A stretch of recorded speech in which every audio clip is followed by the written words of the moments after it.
To the Point with Michael Williams.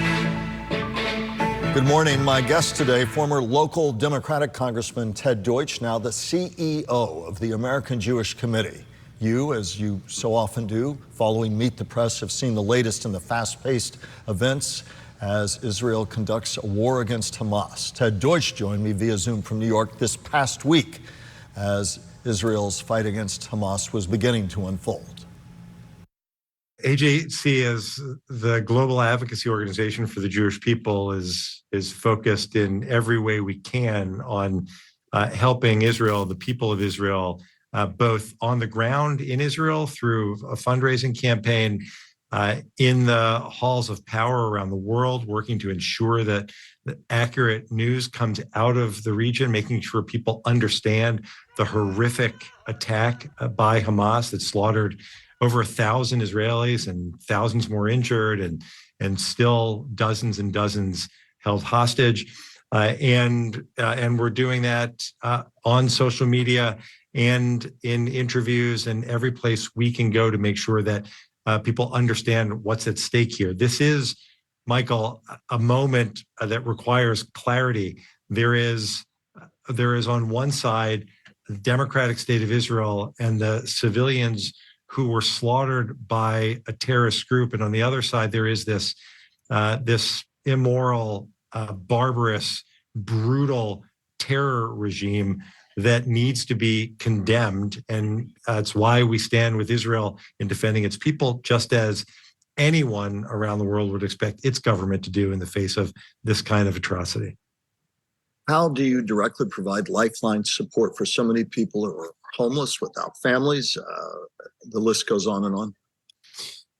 Well, through our Israel Emergency Campaign, all of the money that we're raising is going straight to organizations that help Israelis on the ground in all of the ways they need it. There are hospitals in Israel that need assistance, particularly in the south. There are organizations that are providing assistance to people who find themselves really challenged by the fact that not only is there all of this trauma associated with the massive scale of the loss of life, but immediately after this horrific attack, 300,000 Israelis from all across the country were called into military service because it's a citizen army, and there are needs for their families and there are needs for them because no one expected this kind of massive call up. So every place that we can, we are providing assistance on the ground. But really the important work that we do around Israel and Israel's place in the world is what we do all year long, which is engage with members of Congress, with local officials, with mayors and county commissioners. It's in Palm Beach County, the statements, we've been lifting up the statements by our own mayors.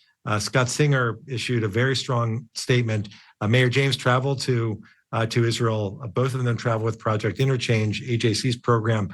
And we're working with all of them, even as we work at the United States, at the United Nations, and in capitals around the world on behalf of what is still a very strong response on behalf of Israel's ability to defend itself in light of this horrific attack. You wear two hats, or wore CEO of AJC and a longtime congressman from our area, Democratic congressman. From both of those perspectives, how does this end? Where does it end? And how do you, as Israel has said, give no quarter to an enemy that's all too willing to use people, including the Palestinian people that it has in an iron vice in the Gaza Strip, as human shields, and anybody else? Well, it is hard to know exactly how this ends. Remember, there are dozens, well over 100 hostages from, by the way, Israel and countries, including America, countries from around the world. So the hostages need to be released. They need to be taken care of. Still, the Red Cross hasn't been allowed in, and they need to be released. But Hamas has to end its rule of Gaza. There's a terror state right next to Israel in Gaza. Israel withdrew from Gaza in 2005, and Hamas took over.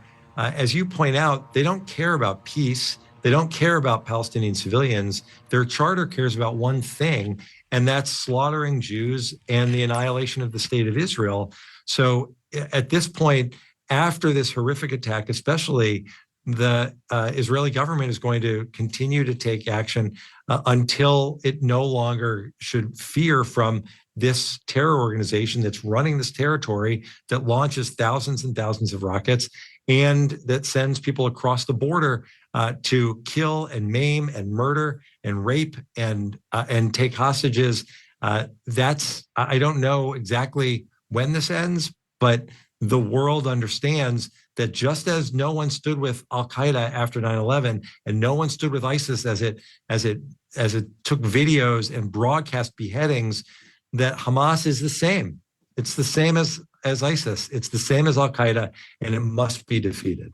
As a former member of Congress, what do you say to your colleagues at a time when we don't have a House Speaker, when some worry that the focus of the U.S. response could be hindered by all the drama going on internally in Washington? How worried are you about that? And what is your message?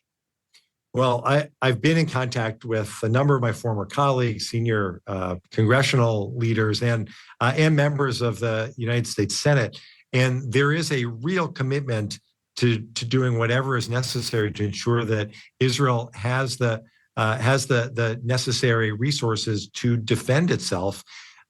Obviously, the Senate is working. They are looking at a whole range of options in terms of providing support and imposing sanctions.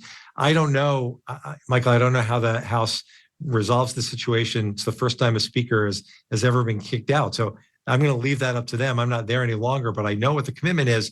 Most importantly, the commitment from the President of the United States and the Secretary of Defense and the Secretary of State to Israel's right to self-defense is strong. We've seen it in actions taken by the Secretary of Defense in making available the kinds of resources that are there now, in sending an aircraft carrier group to the region to signal to Iran.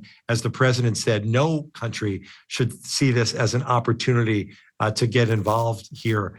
So the administration is strong, the Senate is strong, House members are strong as an institution. They'll have to figure out how to make things function better. But in the meantime, we're going to continue all of our conversations to make sure that they're doing what they can to stand on the side of morality and humanity, that is, standing with Israel and against the awful, brutal terrorists that really are Hamas. More of my conversation with Mr. Deutch, and as always, Brian Crowley joining me after the break.